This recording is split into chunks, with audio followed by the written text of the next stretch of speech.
Señal directa.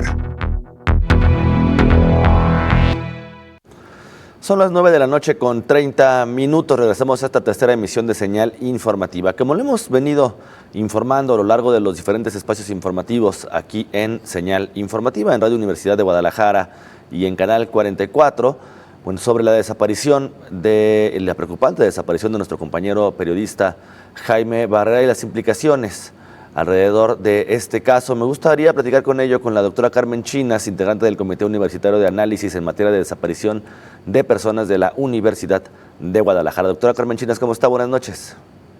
Buenas noches, es un gusto saludarles, Belén, Víctor, y bueno, también a la audiencia, a las personas que siguen la transmisión. Buenas noches. Doctora, me gustaría comenzar preguntándole qué está pasando en Jalisco en materia de desaparición y desaparición forzada. Bueno, realmente, como dice el comunicado del comité, es un tema preocupante. El comité ha estado insistiendo desde que se formó en 2019 que era necesario atender con prontitud el problema de las desapariciones, porque desde la transición, digamos, del gobierno anterior al actual a nivel local se veía que el problema iba creciendo, que era un problema serio y que demandaba acciones inmediatas, planes, estrategias, políticas de prevención. Hemos estado pues al pendiente de estos procesos que ha habido en el estado de Jalisco, por ejemplo, para crear la legislación o definir las acciones gubernamentales que se implementan, pero lamentablemente vemos que esto no se ha atendido con la seriedad y con la urgencia que demanda un estado que hoy por hoy se ha convertido en el número 1 del país en cantidad de personas desaparecidas, en una situación, por ejemplo, donde hay pocos casos que se judicializan, o sea, realmente la desaparición forzada y la desaparición de personas cometida por particulares es un delito, pero son pocos los casos que se investigan y llegan a implementarse una sentencia para sancionar a los responsables.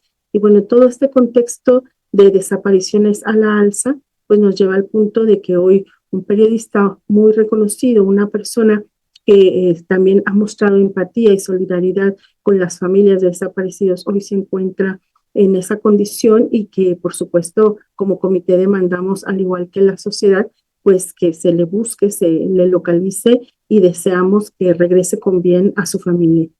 Doctora Carmen Chinas, también en parte justo del comunicado hablaban de no se tiene registro de una agresión de este tipo hacia periodistas aquí en el estado de Jalisco. Si bien es un estado donde ha habido ya diferentes agresiones y temas de censura a medios de comunicación y a periodistas, la realidad es, y yo tampoco lo recuerdo, un caso de desaparición, tal como lo señalaba el mismo fiscal general este mediodía, hacia un periodista en nuestro estado.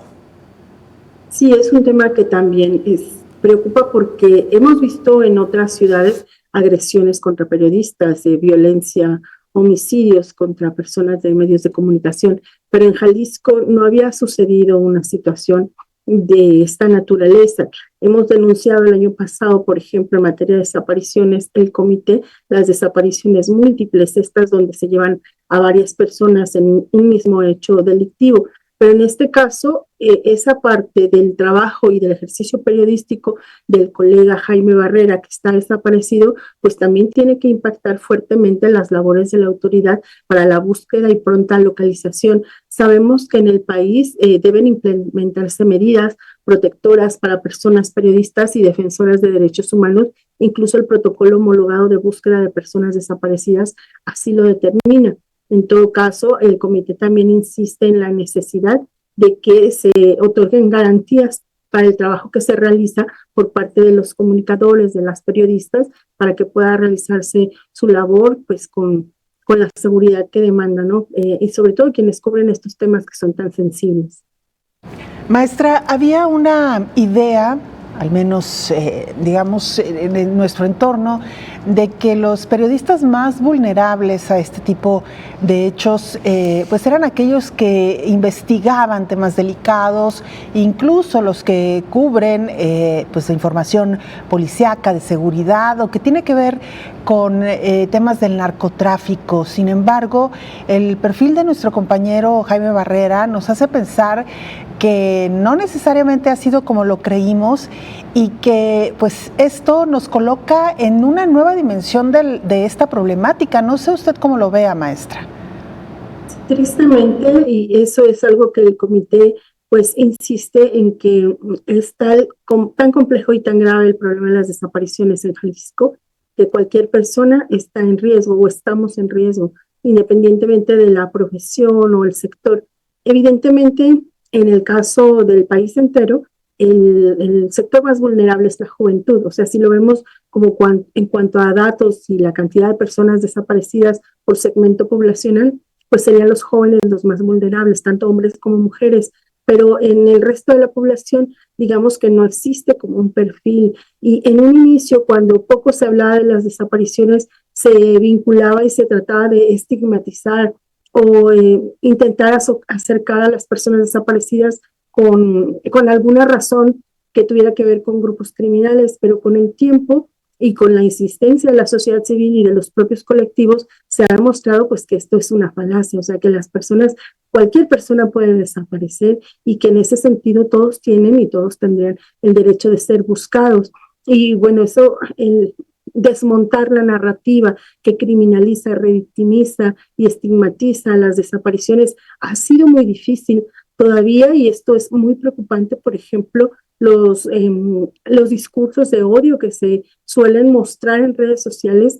Vemos a la hija del periodista compartiendo su preocupación y las respuestas que hay, en verdad, a veces son atemorizantes, ¿no? Cómo una persona puede reaccionar así ante el dolor que significa tener un familiar desaparecido y escribir cosas tan fuertes, ¿no? Discursos de odio que suelen permear las redes sociales y que, bueno, es difícil combatir todavía estos estigmas en torno a la desaparición que hacen que la sociedad o un sector de la sociedad todavía no sea consciente del riesgo y de la importancia de ser solidario, tener empatía, de apoyar en la búsqueda si está a tu alcance, de compartir la ficha en vez de escribir barbaridades como las que está, por ejemplo, ahora publicándose en la cuenta de la hija del periodista que compartió la preocupación sobre su padre, ¿no? Sí, muy triste estas respuestas que se han publicado en las redes sociales y que nos dejan todavía más preocupados porque como sociedad pues nos hemos deshumanizado. Empatía que como humanos debemos de tener ante el dolor ajeno, independientemente de las diferencias que podamos tener, pues prácticamente ha quedado rota, diluida, y no hay tal sensibilidad y mucho menos esta humanidad que deberíamos de reflejar ante casos tan delicados como el que hoy afrontamos. Un caso, maestra, que podría también significar un parteaguas en la historia del gremio periodístico en Jalisco. Sobre todo porque, como ya decía Víctor, ha habido intentos de censura, ha habido formas de frenar el trabajo de un periodismo crítico, un periodismo que cuestiona, pero estos son palabras mayores. O sea, en verdad, aquí estamos hablando del riesgo que puede representar para el ejercicio de cualquiera de las personas que se dedican al periodismo, y sobre todo destacar, creo yo, la actitud de estudiantes de periodismo que de forma muy solidaria y de respuesta inmediata pues han también expresado su preocupación y tienen bastante razón cuando dicen: queremos ejercer nuestra profesión con las mejores condiciones, con seguridad, con la certeza de que pues se va a respetar nuestro trabajo, que vamos a estar bien. Eso no es solo una preocupación latente para quienes ya ejercen el periodismo, sino para quienes tienen la intención de ejercerlo y que apenas se están formando, y en ese sentido el comité también enfatiza en la necesidad de otorgar garantías y protección a las y los comunicadores de nuestro estado. Maestra, pues le agradecemos profundamente el tiempo que dispone para hablar con nuestra audiencia y pues seguimos, por supuesto, en contacto. Gracias y muy buenas noches. Claro que sí, buenas noches, hasta luego. Es la maestra Carmen Chinas, integrante del Comité Universitario de Análisis